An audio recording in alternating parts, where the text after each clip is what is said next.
નમસ્કાર શ્રોતા મિત્રો, આકાશવાણી અમદાવાદના પ્રાદેશિક સમાચાર વિભાગ દ્વારા પ્રસ્તુત છે સાપ્તાહિક કાર્યક્રમ સમાચાર દર્પણ। આજના કાર્યક્રમમાં આપણે જાણીશું વિવિધ ક્ષેત્રની આ અઠવાડિયાની મહત્વની ઘટનાઓ અને સિદ્ધિઓ વિશે। તો આવો કાર્યક્રમની શરૂઆતમાં નજર કરીએ મહત્વના સમાચારો પર।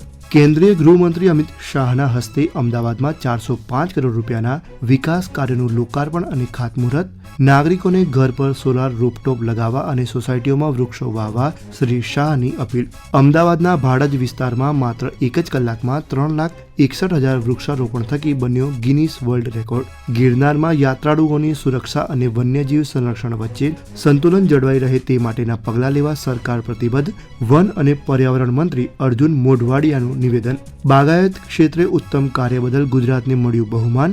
સંરક્ષણ મંત્રી રાજનાથસિંહના હસ્તે એગ્રીકલ્ચર લીડરશીપ એવોર્ડ એનાયત।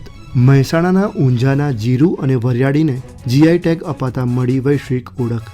અમદાવાદમાં ભગવાન જગન્નાથજીની 149મી રથયાત્રાને લઈ ભક્તોમાં અનેરો ઉત્સાહ। આજે પરંપરાગત નેત્રોત્સવ વિધિ સંપન્ન।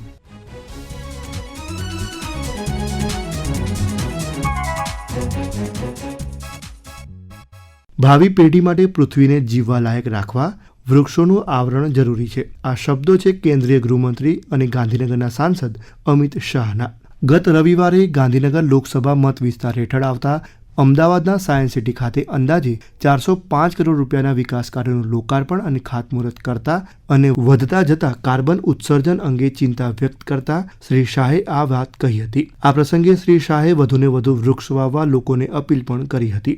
મિત્રો, કોઈ પણ અભિયાને સફળ થવું હોય, આપણા ગાંધીનગરે ગ્રીન થવું હોય, આપણા અમદાવાદ શહેરે ગ્રીન થવું હોય તો જન ભાગીદારી વગર ના થાય। અને આ જન ભાગીદારીનું અભિયાન મને ચોક્કસ વિશ્વાસ છે કે આવનારા દિવસોમાં આપણા શહેરને, એના તાપમાનને બાકી બધા તાપમાન કરતા ઓછામાં ઓછું 5% તાપમાન ઓછું લઈ આવશે। આપણે સૌ જાણીએ છીએ વધતા જતા વાહનોના ઉપયોગના કારણે, અનેક પ્રકારની ઔદ્યોગિકરણના કારણે કાર્બન ડાયોક્સાઇડ અને કાર્બન મોનોક્સાઇડનું ઉત્સર્જન વધ્યું અને આ ઉત્સર્જન વધતા કાર્બન ડાયોક્સાઇડ, કાર્બન મોનોક્સાઇડ ઉપર ગયા અને ઓઝોનના પડને મોટા ગાબડા પડ્યા। મોટા ગાબડા એટલે 100 કિલોમીટરના ગાબડા અવકાશમાં ઓઝોનના સ્તરમાં પડ્યા છે। અને આ ગાબડાઓ આપણે સૌ જાણીએ કે સૂર્યનો પ્રકાશ સીધો પૃથ્વી પર આવે તો આપણે જીવી ના શકીએ। એટલી બધી ગરમી થઈ જાય। આ ઓઝોનનું પડ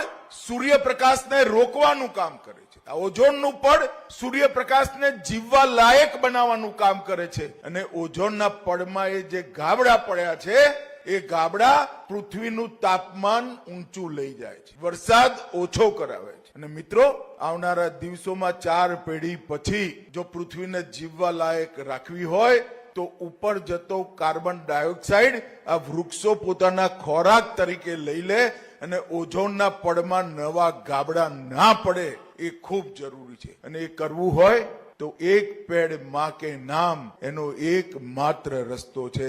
દરેક વ્યક્તિ એક વૃક્ષ વાવે અને ઓઝોનના પડને પોતાની આવનારી પેઢીઓ માટે મજબૂત કરીને મૂકે। શ્રી શાહે દરેક નાગરિકને પોતાના ઘર પર સોલાર રૂફટોપ લગાવવા અને સોસાયટીના દરેક ખૂણે વૃક્ષ વાવવા પણ અનુરોધ કર્યો।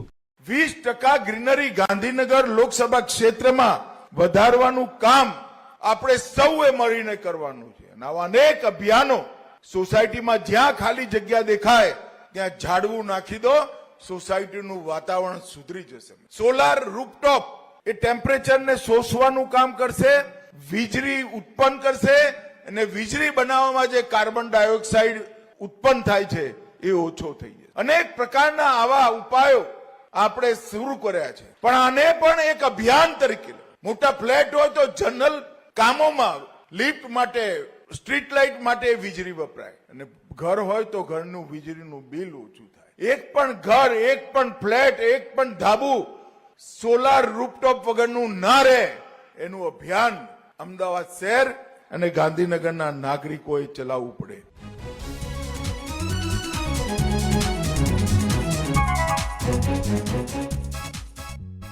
આ એક જ દિવસમાં સામૂહિક વૃક્ષારોપણ દ્વારા ગાંધીનગર લોકસભા વિસ્તારના લોકોએ 1,25,00,000થી વધુ વૃક્ષ વાવવાનું ભગીરથ કાર્ય કર્યું હતું। એટલું જ નહીં, રવિવારે ગાંધીનગર લોકસભા વિસ્તાર હેઠળ આવતા અમદાવાદના ભાડજ વિસ્તારમાં મિયાવાકી પદ્ધતિથી માત્ર એક જ કલાકમાં 3,61,000 વૃક્ષારોપણ કરીને મહાનગરપાલિકાએ ગિનીસ વર્લ્ડ રેકોર્ડ પણ બનાવ્યો. આ અંગે વધુ માહિતી આપે છે અમદાવાદ મહાનગરપાલિકાના મ્યુનિસિપલ કમિશનર બંછાનિધિ પાની. અમદાવાદ મ્યુનિસિપલ કોર્પોરેશન દ્વારા ગાંધીનગર લોકસભા કોન્સ્ટિટ્યુએન્સીમાં હાડજ ખાતે અમદાવાદમાં કુલ લગભગ 90,000 ચોરસ મીટરનું આ જે જગ્યા છે એમાં પ્લાન્ટેશનનું કાર્યવાહી અમદાવાદ મ્યુનિસિપલ કોર્પોરેશન દ્વારા કરવામાં આવેલ હતા. સવારે 11 વાગે એક્ઝેક્ટ આ જે પ્લાન્ટેશનનું કાર્યવાહી એ શરૂ કરવામાં આવેલું હતું અને 12 વાગે એ પૂરું થયું હતું. 12 જુલાઈમાં ખાસ કરીને ગાંધીનગર લોકસભા કોન્સ્ટિટ્યુએન્સીમાં લગભગ 1.25 કરોડ નું પ્લાન્ટેશન થયેલા છે અને એક જ દિવસમાં આવા પ્રકારના વિક્રમી કામગીરી જે છે એ ગાંધીનગર લોકસભામાં ગ્રીનરી અને પ્લાન્ટેશનને ખૂબ મહત્વપાર એક સસ્ટેનેબિલિટીને વેગ આપવાનું કામ કરવામાં આવ્યું છે.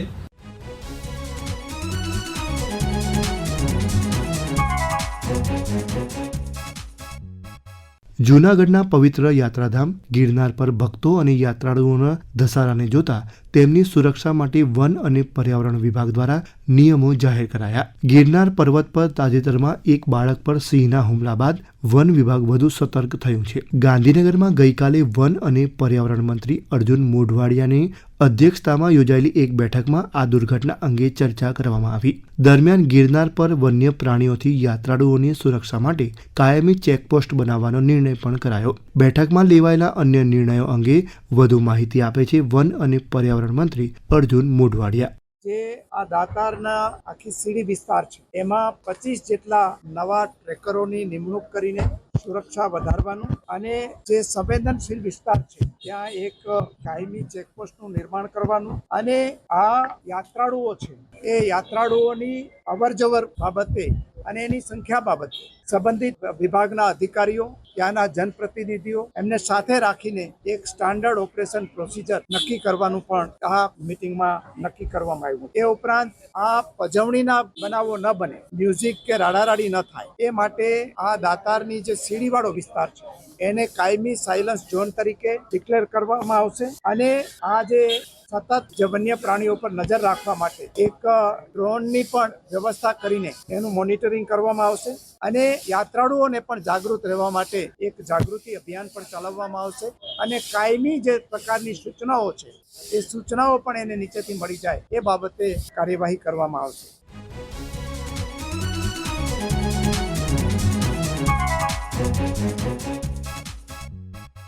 રાજ્યમાં કૃષિ ક્ષેત્રે થતી કામગીરીને કારણે ખેડૂતો વિવિધ પ્રકારની સિદ્ધિઓ મેળવી રહ્યા છે. ત્યારે હવે રાજ્યમાં બાગાયત ક્ષેત્રે થયેલી ઉત્કૃષ્ટ કામગીરી તથા નવાચારના પરિણામે ગુજરાતની યશ કલગીમાં વધુ એક મોરપીંછ ઉમેરાયું છે. તાજેતરમાં જ નવી દિલ્હીમાં યોજાયેલા 17મા એગ્રીકલ્ચર લીડરશીપ કોન્ક્લેવમાં ગુજરાતને પ્રતિષ્ઠિત એગ્રીકલ્ચર લીડરશીપ એવોર્ડ એનાયત કરાયો. સંરક્ષણ મંત્રી રાજનાથસિંહના હસ્તે આ પુરસ્કાર સ્વીકારતા કૃષિ મંત્રી જીતુ વાઘાણી આ સન્માનને રાજ્યના પરિશ્રમી ખેડૂતો અને કૃષિ વિભાગના કર્મયોગીઓને સમર્પિત કર્યો છે. ગાંધીનગરમાં ગઈકાલે યોજાયેલા એક કાર્યક્રમમાં તેમણે આ પુરસ્કાર અંગે શું કહ્યું તે સાંભળીએ. બાગાયત ક્ષેત્ર આપણું ગુજરાત અને હમણાં જ આપણે જે એવોર્ડ મળ્યો છે એ એવોર્ડ બાગાયતનો જ છે અને મને કહેતા આનંદ થાય છે કે એના જે ચેરમેન એક વખતના હતા એ સ્વામીનાથન હતા. 17મો એવોર્ડ હતો. એના જે જ્યુરી પેનલના ચેરમેન કોણ હતા? ચીફ સુપ્રીમ કોર્ટના જજ એના અધ્યક્ષ હતા જ્યુરી પેનલ. સહજ રીતે આપણને ખબર નહોતી અને મને એમ છે મીનાજી આપણને એવોર્ડ મળ્યો. એ લોકો એની રીતના અભ્યાસ કર્યો હતો અને આ 17મો એવોર્ડ સેરેમની હતો. ડોક્ટર સ્વામીનાથન જેના રાજનાથસિંહે ત્યાં વાત કરી કે સ્વામીનાથનજી જરા એવોર્ડ આપ્યા ત્યારે હું 2 વાર આવી ગયો છું. એવી સંસ્થા એને આપણે એવોર્ડ આપ્યો.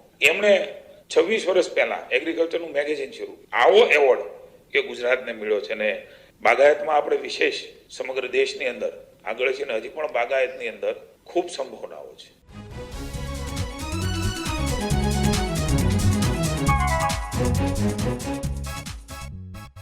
ગુજરાત તેના પરંપરાગત કૃષિ ઉત્પાદનોને વૈશ્વિક સ્તરે ઓળખ અપાવવામાં સતત નવા સીમાચિહ્ન હાંસલ કરી રહ્યું છે.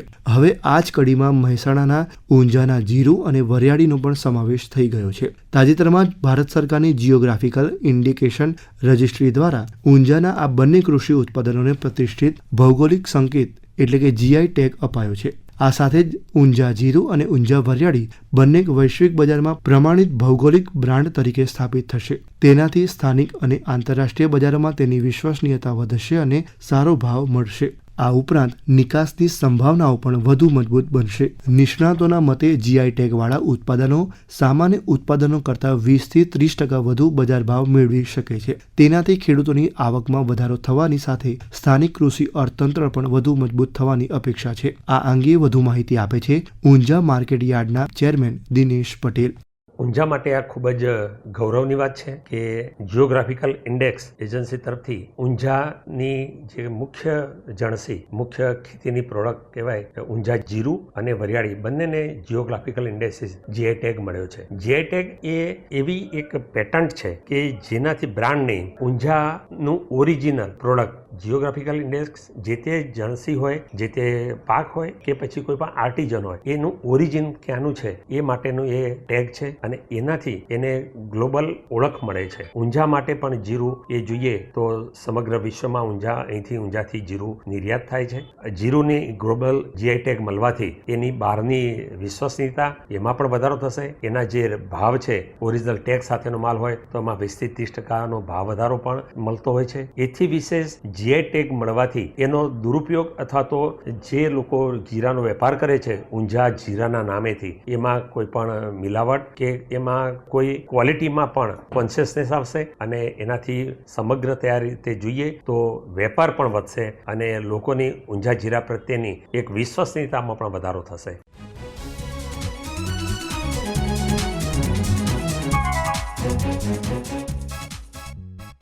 રાજ્યના વિવિધ જિલ્લાઓમાં હાલ જય જગન્નાથના નાદ ગુંજી ઉઠ્યા છે. તેની પાછળનું કારણ છે અષાઢી બીજ. આ પાવન અવસરે યોજાતી ભગવાન જગન્નાથજીની રથયાત્રાની ભક્તો કાગડોળે રાહ જોઈ રહ્યા છે. કારણ કે આ એક જ દિવસ એવો છે જ્યારે ભગવાન સામે ચાલીને તેમના ભક્તોને દર્શનનો લહાવો આપે છે. અમદાવાદમાં પણ 149મી રથયાત્રા પૂર્વે આજે ભગવાનની નેત્રોત્સવ વિધિ સંપન્ન થઈ, જ્યાં ભક્તોને ભવ્ય સોનાવેશ શણગારમાં ભગવાનના દર્શનનો લહાવો મળ્યો. આજે ભગવાન જગન્નાથજી, તેમના બહેન સુભદ્રાજી અને ભાઈ બળભદ્રજીના નેત્રોનું પુનઃ અંકન કરાયું. નાયબ મુખ્યમંત્રી હર્ષ સંઘવી પણ નેત્રોત્સવ વિધિ અને મહાઆરતીમાં સહભાગી થયા હતા. આ અંગે જગન્નાથ મંદિરના મહંત દિલીપ દાસજી મહારાજ શું કહે છે તે સાંભળીએ. રથયાત્રાના પાવન અવસર પર ભગવાન આજ અમાવસ્યાના દિવસે પોતાના નિજ મંદિર રત્નવેદી સિંહાસન ઉપર ભગવાન જગન્નાથજીની નેત્રોત્સવ વિધિ સંપન્ન થઈ, ધ્વજારોહણ થયું. મંગળા આરતી બાદ ભગવાનને સોના વેશમાં દર્શન કરાવવામાં આવશે. વિશેષની પરંપરા ગજરાજની અમારી જે બ્રહ્મલિંગ ગૌસંત શ્રી શ્રી નરસિંહદાસજી મહારાજના સમયથી ગજરાજ એ ગજાનંદનું સ્વરૂપ ગણાવવામાં આવતું હોય છે. એમની વિધિવત પૂજા પાઠ કરી અને પૂજન વિધિ કરવામાં આવશે. ત્યારબાદ ભગવાનના ત્રણેય રથને નિજ મંદિરમાં લાવી પુનઃ પ્રતિષ્ઠા પૂજા કરવામાં આવશે. અનેક મહાનુભાવો દ્વારા જેવી રીતે કે એના અનુલક્ષીને પૂજા સંપન્ન કરવામાં આવશે. હવે આ નેત્રોત્સવ વિધિ શું છે તે અંગે એક અહેવાલ સાંભળીએ. અમદાવાદમાં ભગવાન જગન્નાથજીની રથયાત્રા પહેલા નેત્રોત્સવ વિધિનું વિશેષ ધાર્મિક મહત્વ છે. ભગવાન જગન્નાથજી, બહેન સુભદ્રાજી અને ભાઈ બળભદ્રજી તેમના મોસાળથી પરત પોતાના નીચ મંદિરમાં પધાર્યા બાદ આ વિધિ કરાય છે. ધાર્મિક માન્યતાઓ મુજબ ભગવાનને મોસાળમાં ખૂબ લાડ લડાવવામાં આવે છે. ત્યાં તેઓ કેરી, જાંબુ, માવા સહિત વિવિધ પ્રકારની વાનગીઓનો પ્રસાદ ગ્રહણ કરે છે. તેના કારણે ભગવાનની આંખો આવી હોવાનું પ્રતીક માનવામાં આવે છે અને તેમને આંખે પાટા બાંધવામાં આવે છે. ત્યારબાદ વિશેષ પૂજા અર્ચના સાથે ભગવાનની નજર ઉતારવાની વિધિ થાય છે. તેને જ નેત્રોત્સવ વિધિ કહેવાય છે. ત્યારબાદ ત્રણેય ભગવાનની મૂર્તિની મંદિરના ગર્ભગૃહમાં રત્નવેદી પર પ્રતિષ્ઠા કરવામાં આવે છે. હવે રથયાત્રાના દિવસે મંગળા આરતી બાદ ભગવાનના નેત્ર ખુલશે. સમાચાર દર્પણ માટે પ્રાદેશિક સમાચાર વિભાગથી હું ચૈતાલી જોશી.